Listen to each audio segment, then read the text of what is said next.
Good morning. It is Wednesday, the 3rd of June. I'm Maeve McMahon and this is Europe Today. Your morning hit of news and analysis from a European lens, live here on Euronews. Coming up, Iran has agreed to negotiate aspects of its nuclear programme that it had refused to do so just a month ago. That's according to the US Secretary of State, Marco Rubio, speaking before Congress. Global markets remain on edge, though, as Iran says it will suspend peace talks and move towards full closure of the Strait of Hormuz, one of the world's most important shipping routes. And all eyes on the European Commission today as it unveils plans to boost the production of advanced semiconductors within the EU, so-called chips. The bloc has long relied on foreign suppliers for some of the most critical technologies that we need for modern daily life. The so-called Tech Sovereignty Act aims to change this. But first, Hungary could lift its veto on the opening of Ukraine's EU accession talks in exchange for an agreement on minority right protections for the Hungarian community inside Ukraine. Such a move would mark a significant step forward in relations between the two neighbours, and it comes as Ukraine continues to face intense Russian drone attacks, with strikes this week killing over 17 people and injuring over 100. For more on this story, our correspondent Shandra Ziros joins us now in the studio. Good morning, Shandra. Just tell us what's the latest on this movement towards a deal. Good morning. Yes, indeed, Peter Magyar was yesterday in Berlin. He met Friedrich Merz, the German Chancellor, and the topic of Ukraine's accession was very high on the agenda, and Magyar said that he's very optimistic. Now, let's remember that the previous Prime Minister, Viktor Orbán, blocked Ukraine's accession for months and for years because he thought that this is a danger for Europe. And now Magyar is trying to get rid of all of the controversial issues that he inherited from Orbán. One of them is Ukraine's accession. Magyar's condition is that Ukraine agrees on the protection of the minority rights, education and culture. Here we are talking about an 11-point action plan proposed by Hungary. Magyar said that the talks are advancing, he's optimistic and he could meet Zelensky next week. Let's take a look at what he said. So far, these negotiations are progressing very encouragingly. We hope that they can even be concluded at a technical level this week. And I can confirm here, in Berlin, in this wonderful, vibrant city, that I'm ready to meet with Ukrainian President Zelensky sometime early next week, if we can actually agree on these basic human rights. Peter Magyar, and of course today he's moving on to Paris to speak with Emmanuel Macron. But tell us, Shandor, when can the EU start agreeing on starting Ukraine's membership talks? Well, Euronews spoke to several EU diplomats and all of them were very optimistic. They are saying that before the next EU summit at the 18th of June, there could be an agreement and Hungary could lift its veto. This would mean that Ukraine could start its first negotiating cluster with the European Union, which is about fundamental rights. Now, there is also one reference about starting the negotiating chapter in the draft conclusions of this European summit, which is a clear signal that the EU is preparing. And let's not forget that, Ukraine's accession is very high on the agenda of Antonio Costa, the head of the European Council, and Ursula von der Leyen, president of the European Commission. So everyone seems to be on the same side. And also, this could be a very big step also for Ukraine, because after years of waiting, they could actually start the negotiations with the EU. So you're saying everyone could be on the same side. That's something that rarely happens at those EU summits. Chandra Ziros, thank you so much for that update. Now, trade and finance ministers from all across the globe are huddling in Paris today for the OECD's annual ministerial. For the view now from the Australian government on all the challenges facing the world today, we can cross now to Paris, where we're joined by the Australian Trade and Tourism Minister. That's Don Farrell, of course. Good morning, sir. Great to have you with us on Europe Today. You're very welcome. Good to be talking with you, Maeve. So look, you're in Paris today for these important talks. You seem to be edging closer and closer to Europe all the time. Is that because of the uncertainty of the US administration and the threats perhaps posed by China today? Look, once we came to government 4 years ago, pretty much this month, we had decided that because of problems that we'd had in our trading relationship around the world, that we needed to diversify our trading relationships and not have all our eggs in the one basket, as they say.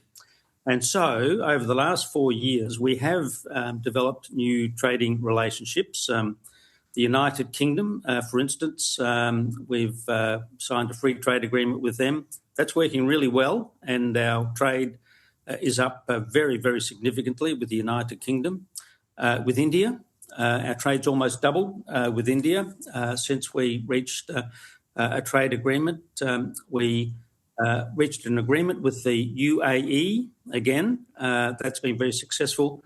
And now, most recently, the hardest of them all was a free trade agreement with the Europeans. But we signed that a few weeks ago in Sydney. You did indeed. It's always complicated, isn't it, when it comes to the European Union? But this all happens as well in a backdrop of potential prolonged instability in the Middle East that potentially could push the global economy closer to recession. Tell us what's your view here, especially bearing in mind that you're in Paris today at these talks, and how this war is impacting the Australian economy.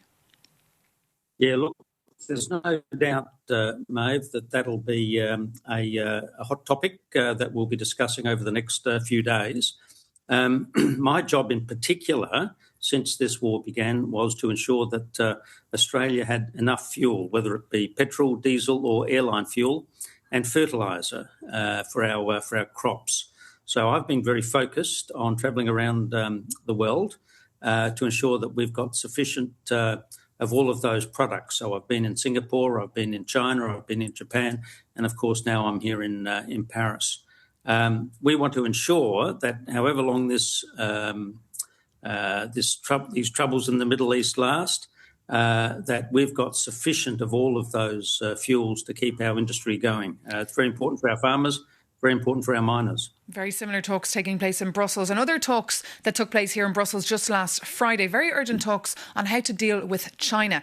What would Australia's advice be here? How can Brussels learn from your example of dealing with Beijing? Patience is a good first start with the Chinese. When I became the Trade Minister 4 years ago, we had $20 billion worth of trade impediments with China. Now, you've got to put that in perspective. China is our largest trading partner, and at the time, trade was worth about $330 billion, two-way trade between Australia and China. But we set about to stabilise our relationship. We'd had a very rocky relationship, the previous government, and to win back all of that trade. And it took us 3 years. We didn't get it fixed overnight, but by the end of our last term in government, we had resolved all of those trade impediments. And for most of the products that had been subject to those impediments, we were now actually selling more than before the impediments were imposed. OK, so I'll pass that message on to EU leaders. They need some patience. Just finally, do you consider China your biggest military threat? And are you also focused on tech sovereignty like the European Union is doing today by presenting a master plan? Well, we'd like to see peace in our region, Maeve. And when you look around the world, there's plenty of trouble spots around the world, whether it be the Middle East or in Europe. One of the things that we've been very focused on is, as a middle power in the region, is ensuring that we project our policies of a peaceful region. That's been very good for Australia in recent months, particularly with the troubles around the rest of the world. We've been able to continue pretty much uninterrupted our trade relationships, and that's the way we'd like to keep it. OK, Minister Don Farrell, thank you so much for joining us this morning live here on Euronews on Europe Today.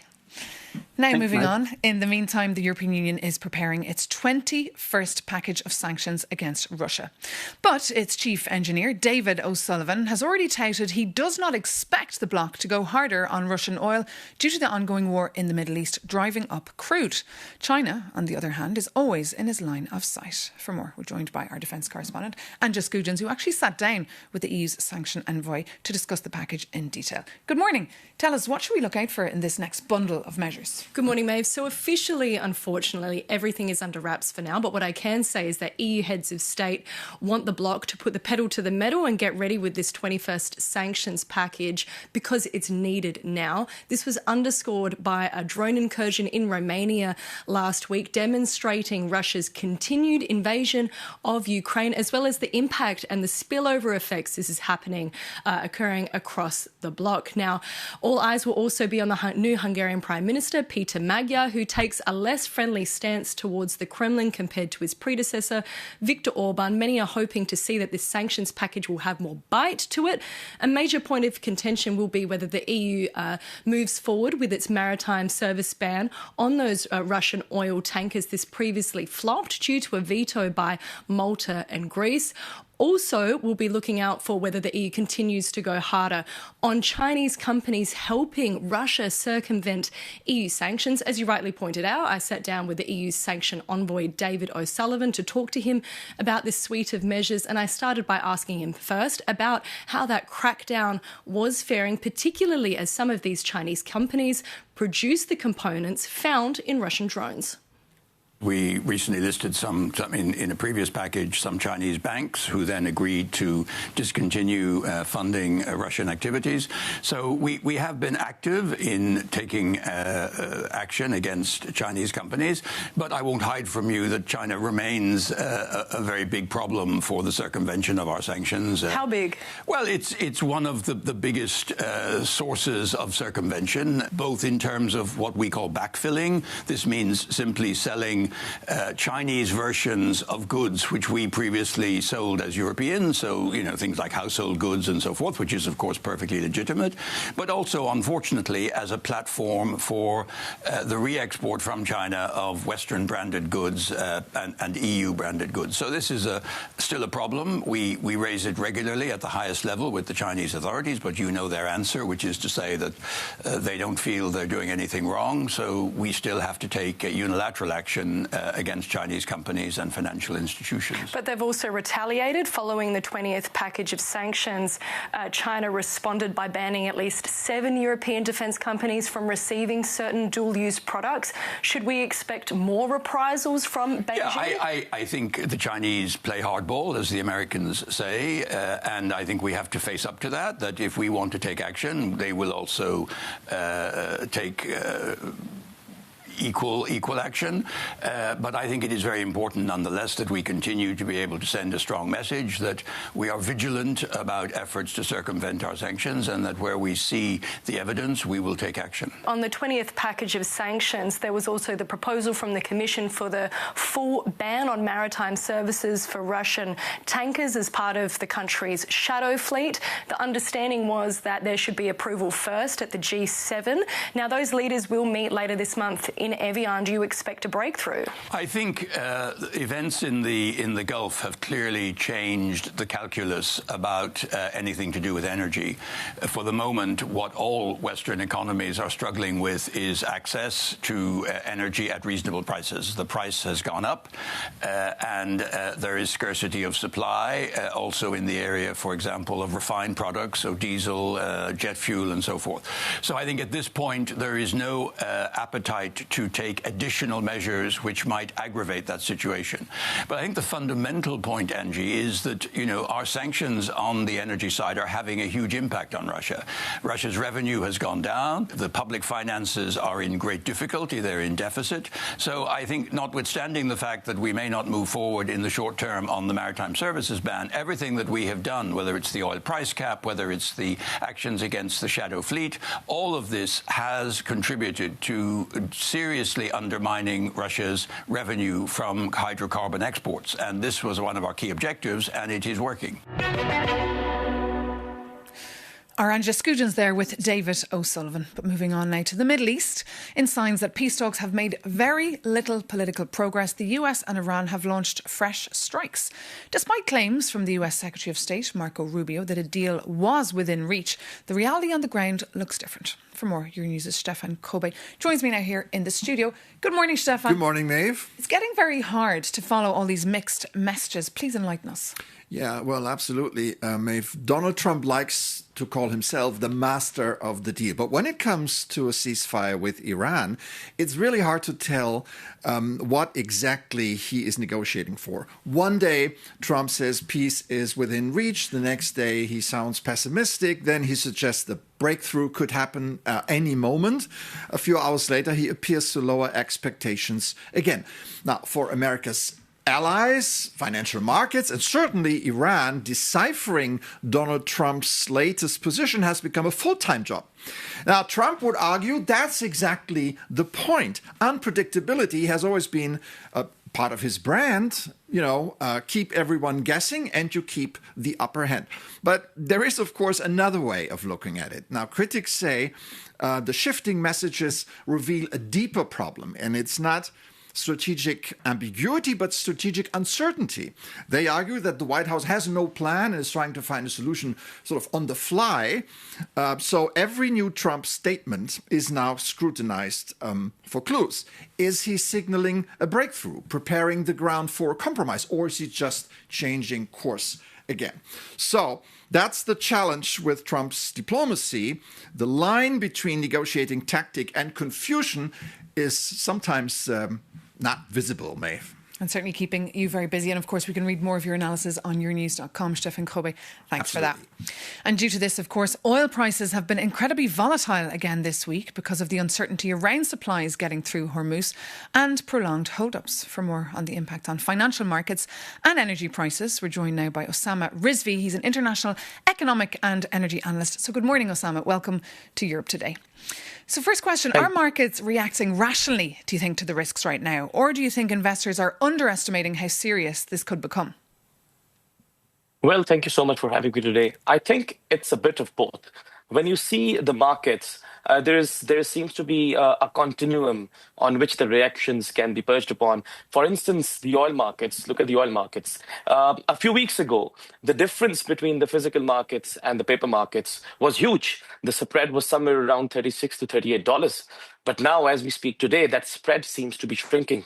But is the conditions or the circumstances better now? Are the circumstances better now? Not at all. So which means that markets are sort of divided, confused. They are in a haze as to what will happen next, and this confusion, uncertainty, is what is fueling this dual behavior, I would say. But moving forward, one thing is very important to understand, that fundamentally speaking, from oil markets to the financial markets, the chances of both turning ugly or things getting worse are unfortunately more than them getting better before. And you said the markets are feeling confused. What about consumers? How concerned should we be about fuel prices rising further at the pumps? Well, consumers have been very clear about what is going around, and also been very clear in terms of their future confidence regarding the global economy. For instance, economic confidence in Europe is down. When you look at the US, it's at the US Michigan Consumer Sentiment Index is down to multi-years low. You look at the input cost, especially in Europe, it has increased to a 4-year high. Similarly, you look at across the consumer centers, I think it's showing confusion. It's all very gloomy, isn't it, Osama Rizvi? But thank you so much for joining us this morning and bringing us all your analysis. And now, as you heard earlier, EU leaders are still scratching their heads about how to prepare for increasing drone incidents along the EU borders. For more on what's at stake, here's our Jakub Janis. If you think this is how war sounds, your reporter has bad news for you. Things have changed, and you should be more wary of this sound. After last week's Russian drone crash into Romanian apartment block, Moscow offered no apologies. Instead, Russia's Deputy Security Council chairman, Dmitry Medvedev, issued a chilling threat. He warned that because European governments supply weapons to Kyiv, the citizens of EU states will not be able to sleep peacefully. So how can Europeans defend themselves from drones? The EU has an action plan on drone security, but a leaked document from last week reveals how member states actually plan to put it into practice, focusing on 3 key areas. Number 1 is stricter identification. The bloc wants tighter registration rules so authorities can instantly tell a harmless civilian drone from a hostile threat.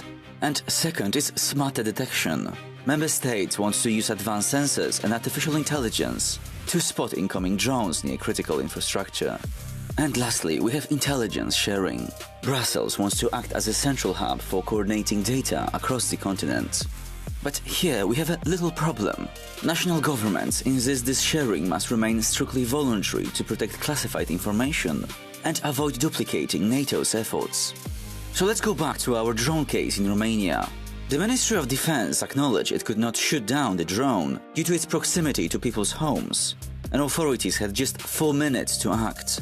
And as long as the drone security remains primary and national competence, European governments will operate in silos, and citizens will see the consequences. The Baltic region was rattled by at least 6 suspected incursions in May alone, with one incident even forcing Lithuanian president to take shelter underground. So yes, the EU is trying to work together on securing its skies, but with threats from Russia, it must build a truly unified defense before it's too late.